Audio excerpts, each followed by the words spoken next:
Okay, the RFU have announced in recent days that Eddie Jones's successor following the next World Cup in 2023 will be an English coach. Now, a couple of names have come up. Steve Borthwick at Leicester, and look how he's transformed Leicester's fortunes around. They're currently top of the Premiership. And Rob Baxter at Exeter, and look what Rob Baxter has done with Exeter over a long period of time. Now, there are some other candidates as well, but the RFU have stated they're going to go with an English approach following next year's World Cup in France. Now, on the Eddie Jones side of things, he is a coach under pressure following the last couple of Six Nations campaigns. He's not the only coach under pressure, but he is under pressure. He's been in the role since 2016, and form has not been what it was before the World Cup. Performances haven't been great. There have been issues with selection and tactics and the style of play that England have been playing. Now, I'm not saying Eddie Jones is a bad coach, but he does divide opinion. But you have to look at his record coaching at international level as a head coach and as assistant all time. He's been to 3 World Cup finals and a World Cup quarter final as an assistant or as a head coach with the nations he has coached.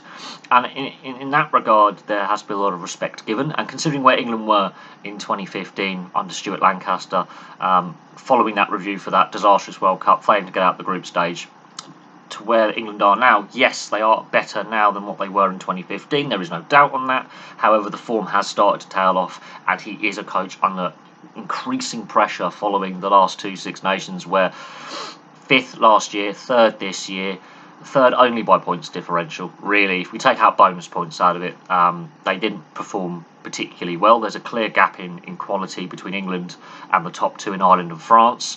Ironically, the performance against France was the best performance of the tournament. And you could say, mitigating circumstances, the performance against Ireland, when they were down to 14 men for the majority of the game, they did perform above themselves. But there are issues with some of the team selections, players playing out of position. Against France, there were 3 fullbacks on the field. There was no out-and-out winger. They had 3 fullbacks on the field at one point after Jack Noel goes off. That is a bit of a head-scratcher. Using Ellis Genge in a rugby league style carrying role from deep, the codes are different, the style of play is different. That was a bit of a head scratch. The French defence dealt easily with Ellis Genge's ball carrying as first receiver from deep off long kicks. I found that really a surprising tactic. It didn't work, obviously, because England lost the game. Some of the selections in the forward pack, some of the selections off the bench. Ben Youngs, for example, yes, he's now the record cap holder for England, but he was slowing the pace of the game down. The game has evolved to a more slightly unstructured play, which suits Marcus Smith, so I think that hampered Marcus Smith's play a little bit in some games when Ben Youngs was on the field. The concern about not having a bit of depth at fly half in the Six Nations. Yes, we have an undoubted talent pool of fly halves, but with Owen Farrell out, Marcus Smith was thrust into the limelight, performed very, very well as one of England's standout players. But then you've got Ford on the bench, barely played him, and after that there was no other fly halves in the squad that was selected for the Six Nations. We have some very young, talented fly halves, and we also got some very experienced fly halves still playing in the Premiership who could have, for at least a short term, for this Six Nations, brought a bit of control to the play. Very surprised that some of the more senior fly halves weren't just called up just for their experience to help guide Marcus Smith around training and give him some advice and some counsel. That was a bit of a surprise. But you also have to look how England are playing. I think Eddie Jones outstayed his welcome in 2019. The fact the RFU extended him until this upcoming World Cup was a bit of a surprise. And their performances since that World Cup have not been up to standard, quite frankly. With the depth that England have, they're the wealthiest union in the world. We have the most registered players in the world. Very surprising with his extension, and then his extension on top of the extension. He was extended until 2021, and they extended him until 2023. Now, candidates to replace Eddie Jones: Steve Borthwick at Leicester, Rob Baxter at Exeter, Richard Cockerell as an assistant within the England setup currently is also one of the candidates in the frame. There are other coaches as well. Andy Farrell, however, I think is tied up with Ireland and is doing great things with Ireland. And of course, his previous stint with the England setup under Stuart Lancaster as an assistant didn't end very well. So whether Andy Farrell would be enticed to leave Ireland and come back to the RFU, let's wait and see. But it's going to be interesting to see who they do get.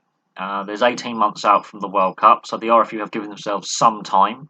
But if performances don't improve, there may have to be some change, be it in the backroom staff that support Eddie Jones, team selection. Something does have to change because performances haven't been great, and there are issues with on-field discipline, too many yellow and red cards, too many penalties, and the style of play England are playing. I don't know if they've got a direction right now. Marcus Smith has been an outstanding find for England, and he plays great for Harlequins as well. He's been an outstanding find, and he was England's best player over the 5 games. He was their top point scorer. He was their best player. But there needs to be a better supporting cast, and there needs to be the right selections in the right positions. Playing players out of position for a one-off game, okay, but throughout the entire tournament, that's a bit of a head scratcher for me. So we'll have to see what happens. Steve Borthwick is most likely the favourite, and Rob Baxter probably second favourite. It all depends if Rob Baxter is time at Exeter has come to an end, and if he feels he's taken that team as far as he can. But there's still a dominant force in English rugby, and of course Steve Borthwick has turned around Leicester's fortunes in recent seasons. They're currently top of the Premiership, and of course Cockerill, he has been an assistant for Eddie Jones now. He's been brought into the England setup. Are they grooming him to be a successor from within? So we'll have to wait and see. There are other coaches also out there, as I say, Andy Farrell, but whether they can entice him away from Ireland and back to the RFU, considering how his relationship ended with them at the end of 2015. It's another one. He's doing great things with Ireland at the moment. On another year, they would have been the Grand Slam champions over France. It's that close between Ireland and France at the top. But there is a clear gap at international level, at least, between the top 2 in the Six Nations and the rest of the competition. Thank you very much for watching. Please place your thoughts in the comments section below, and I'll have some more videos for you very, very soon.